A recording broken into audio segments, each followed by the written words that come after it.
વિદ્યાર્થી મિત્રો, સ્વાગત છે તમારું મારી ચેનલ એજ્યુકેશન હબમાં। વિદ્યાર્થી મિત્રો, આપણે છે ધોરણ 3નું કલ્ચર એટલે ગુજરાતી એનું આપણે સ્વાધ્યાયનું સોલ્યુશન કરતા હતા।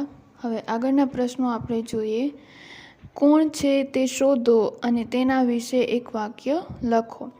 વિદ્યાર્થી મિત્રો, અહીં આપને ઉદાહરણ આપ્યું છે 4 અક્ષરનું એક નામ,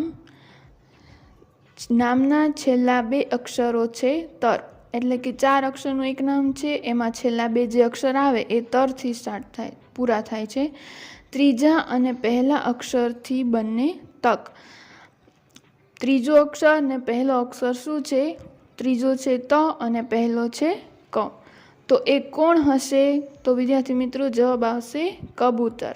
હવે એના ઉપરથી આપણે છે એક વાક્ય બનાવવાનું છે। કબૂતરને ચણતા જોવાની ખૂબ મજા પડે। પહેલું છે 4 અક્ષરનું એક નામ। વિદ્યાર્થી મિત્રો, અહીં પણ અક્ષરના કેટલા છે? તો 4। એમાં નામના પહેલા 2 અક્ષરો છે કરો, એટલે પહેલા 2 અક્ષર છે એ કરો આવશે। પહેલા અને છેલ્લા અક્ષરથી બને ક્યો। પહેલો અક્ષર છે ક અને છેલ્લો અક્ષર આવશે યો। તો આપણે વિદ્યાર્થી મિત્રો 3 અક્ષર તો મળી ગયા, ક, રો, ખાલી જગ્યા ને યો। ત્રીજો અક્ષર તમે ધારશો તો મળશે 8 પગવાળા જંતુનું નામ।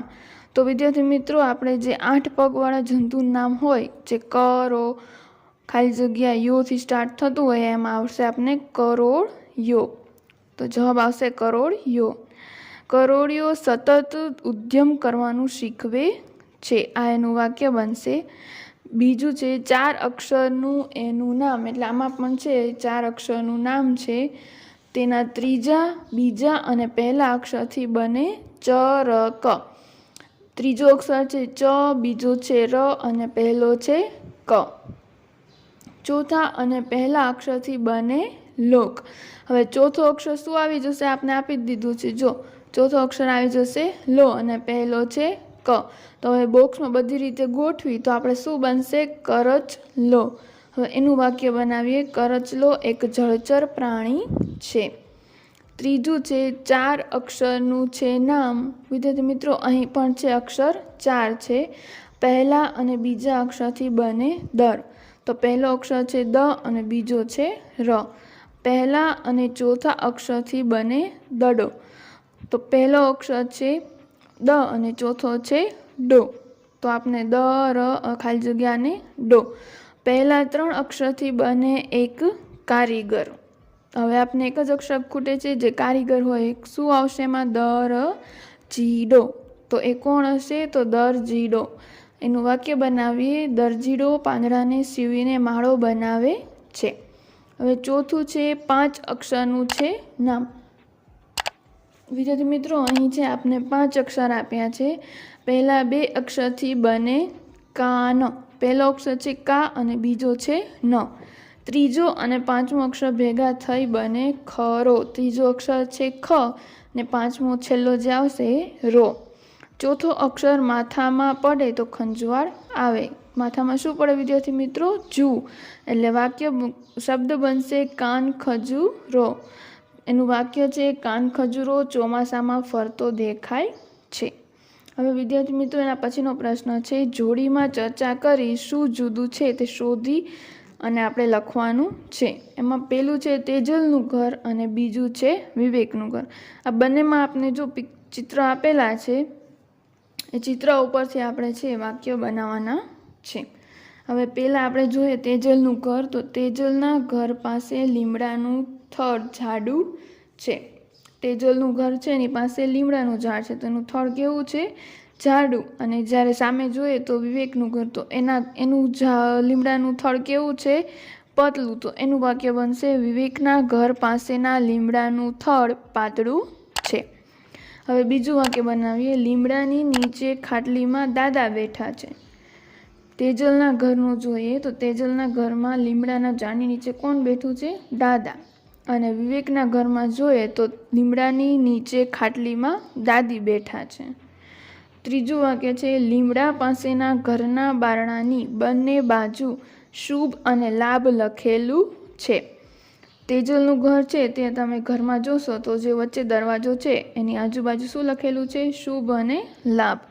જ્યારે વિવેકનું ઘર છે ત્યાં શુભ અને લાભ નથી લખેલું, ત્યાં શું દોરેલું છે? સાથિયા. તો એનું વાક્ય બનશે લીમડા પાસેના ઘરના બારણાની બંને બાજુ સાથિયા છે.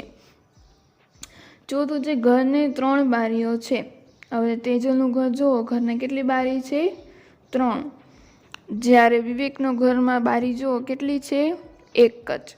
તો એનું વાક્ય બનશે ઘરને 1 બારી છે. 5મું વાક્ય બનાવવાનું લીમડાની ડાળી પર પોપટ બેઠો છે. તો તેજલનું ઘર છે તેના લીમડાના ઝાડ પર જોશો તો આપને પોપટ જોવા મળશે. જ્યારે વિવેકનું ઘર છે ત્યાં પોપટ બેઠો નથી. તો એનું વાક્ય બનાવવાનું લીમડાની ડાળ પર કોઈ પક્ષી બેઠું નથી. વિદ્યાર્થી મિત્રો, હજી આગળ પણ ઘણા વાક્ય બની શકે. જો તમને આવડશે તો તમે બનાવજો તમારી રીતે. હવે એના પછીનો પ્રશ્ન છે લખો. તમે તમારું નવું ઘર બનાવો તો કેવું હોય તે લખો. એમાં આપને ઓપ્શન આપે છે ક્યાં હોય, કેવડું હોય, કેવી વ્યવસ્થા હોય, કેવા રંગનું હોય, શું નામ રાખો. આ બધું જો આવી જાય એવું આપણે એક પેરેગ્રાફ બનાવવાનો છે. તો એમાં લખવાનું, હેડિંગ આપવાનું પહેલાં મારું નવું ઘર. હવે એનું સ્ટાર્ટિંગ કરવાનું, મારું નવું ઘર શાંત વિસ્તારમાં હોય. મારું નવું ઘર બહુ મોટું ન હોય પરંતુ તેમાં બધી સગવડ હોય. દીવાખંડ મોટો હોય, તેમાં સોફા અને રંગીન ટીવી હોય. તેમાં 2 પંખા હોય, દિવાલ પર 1-2 ફોટા હોય ને એક દિવાલ ઘડિયાળ હોય. મારું ઘર આછા ક્રીમ કલરનું હોય. હું મારા ઘરનું નામ હાશ રાખું. તો વિદ્યાર્થી મિત્રો, આપણે જે આ ભાગમાં પ્રશ્નોનું સોલ્યુશન જોયું અહીં આપણે સમાપ્ત કરીએ છીએ. હવે આગળના પ્રશ્નોના જવાબ જોવા માટે મારો બીજો વિડીયો આવશે. એ જોવા માટે મારી ચેનલને સબસ્ક્રાઈબ કરો, પસંદ આવે તો લાઈક કરો અને શેર કરો. Thank you. ને વિદ્યાર્થી મિત્રો, તમને કોઈ પણ ધોરણના કોઈ પણ વિષયના પ્રશ્નોના સોલ્યુશન કે સ્વાધ્યાયનું સોલ્યુશન કે કોઈ પણ જાતનું સોલ્યુશન જોતું હોય તો તમે મને કોમેન્ટમાં જણાવી શકો છો. હું એના પર વિડીયો બનાવીને તમને સેન્ડ કરી દઈશ.